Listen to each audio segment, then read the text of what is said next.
Cancellation કરતી વખતે ખાસ કોઈ ટિપ્પણી કરવામાં આવી છે કોર્ટ દ્વારા? નામદાર કોર્ટે ડિટેલમાં 20 પાનાનો ઓર્ડર કર્યો છે, તેમાં બધી જ મોટે ભાગે હકીકતો લખી છે. સર, આ પ્રકારની જામીન અરજી રદ થઈ એવો આ સુરતનો પહેલો કિસ્સો છે.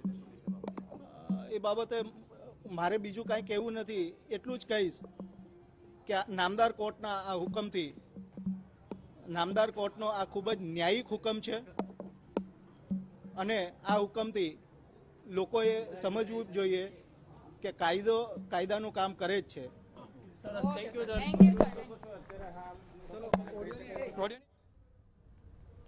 તો અલ્પેશના વકીલનું નિવેદન કે માત્ર જામીન રદ કર્યા છે પરંતુ સરેન્ડરના કોઈ ઓર્ડર્સ નથી આપ્યા.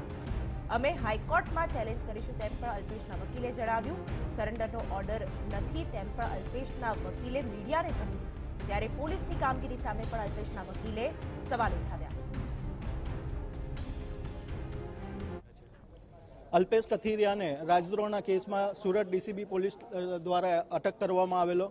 ત્યારબાદ 3/12/2018ના રોજ એને જામીન મુક્ત કરવામાં આવ્યો હતો. જામીન મુક્ત કરતી વખતે નામદાર કોર્ટે કેટલીક શરતો લાદેલી. જામીન પર મુક્ત થયા પછી એને લો એન્ડ ઓર્ડરનું પાલન કરવાનું હતું, પર્સનલ લિબર્ટીનો દુરુપયોગ ના કરવાનો હતો, તેવી શરતો હતી. તેમ છતાં બનાવના દિવસે એક પાર્કિંગની બાબતમાં પોલીસ અધિકારી સાથે ગાળાગાળ કરી, ત્યાર પછી પોલીસ સ્ટેશન આવીને ગાળાગાળી કરી. પોલીસ સ્ટેશનમાં એના માણસોએ અમુક તોડફોડ કરી. એના આગળના દિવસે સરથાણા પોલીસ સ્ટેશનમાં જઈ અને પોલીસવાળા સાથે બહુ ગમે તેવું વર્તન કર્યું, ગાળાગાળ કરી. તે બધી સીડી અને એની સ્ક્રિપ્ટ નામદાર કોર્ટ સમક્ષ રજૂ કરવામાં આવેલી અને નામદાર કોર્ટમાં સરકાર તરફે એવું કહેવામાં આવ્યું, એવી દલીલો રજૂ કરવામાં આવી કે these are the evidence against Alpesh Kathiria.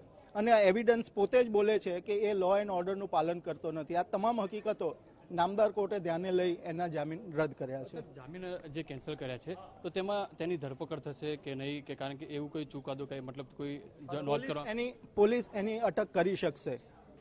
ગમે તે ઘડીએ પોલીસ એની અટક કરી અને એને કસ્ટડી સમક્ષ મોકલી શકશે.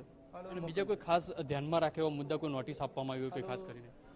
ડિટેલમાં આખો ઓર્ડર છે, 20 પાનાનો ઓર્ડર છે, પણ એમાં જે મટીરિયલ પોર્શન છે તે આ ઓર્ડર પોર્શનની વાત હું કરું છું. આ તો સરકારી વકીલ જે કહી રહ્યા છે કે જે રીતના અલ્પેશ કથિરિયાના જે જામીન કેન્સલ થયા છે તો ટૂંક સમયમાં સુરત પોલીસ તેની ધરપકડ કરવા માટેના વણકારા વાગી રહ્યા છે, કારણ કે સુરત કોર્ટ દ્વારા તેમને આદેશ આપવામાં આવ્યો છે કે અલ્પેશ કથિરિયાની ધરપકડ કરી અને જેલ કસ્ટડીમાં મોકલવામાં આવે. હવે જોવાનું કે સુરત પોલીસ કઈ રીતે આગળની કાર્યવાહી હાથ ધરે છે.